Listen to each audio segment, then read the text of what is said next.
Penganggaran operasional dan aspek keberlakuan dalam anggaran saling terkait erat.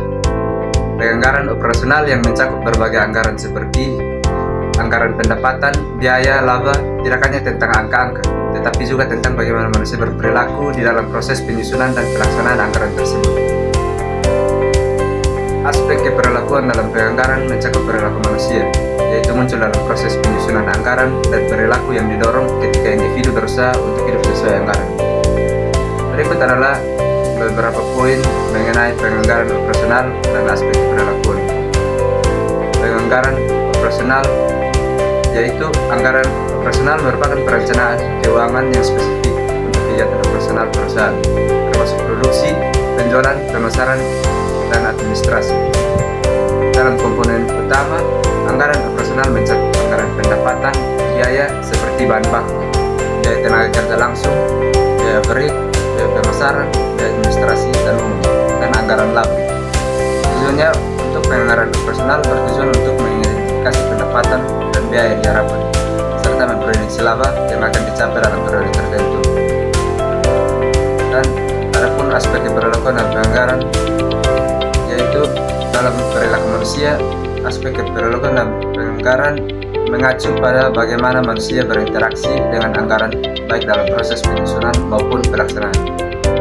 Dalam pengaruh pada kinerja, aspek keberlakuan mempengaruhi kinerja manajerial baik positif maupun negatif, dan motivasi dan komitmen.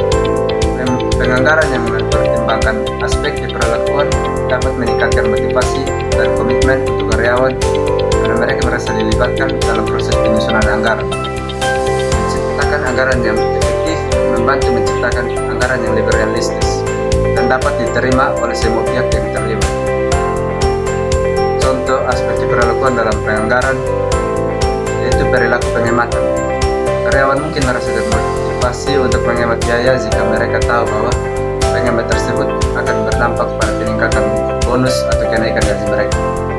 Dalam perilaku negosiasi, manajer mungkin berusaha untuk mendapatkan anggaran yang lebih besar daripada yang mereka harapkan, dengan harapan bahwa anggaran tersebut dapat digunakan untuk meningkatkan kinerja perusahaan. Dalam perilaku pelaporan, karyawan mungkin berusaha untuk melaporkan hasil kinerja yang positif, meskipun kenyataan tidak demikian. Kesimpulannya adalah penganggaran operasional yang efektif tidak hanya bergantung pada keakuratan angka, tapi juga pada pemahaman dan pertimbangan aspek dalam keberlakuan manusia yang terlibat dalam proses penganggaran. Dengan mempertimbangkan aspek keberlakuan, perusahaan dapat menciptakan anggaran yang lebih realistis, efektif, dan dapat meningkatkan kinerja manajerial serta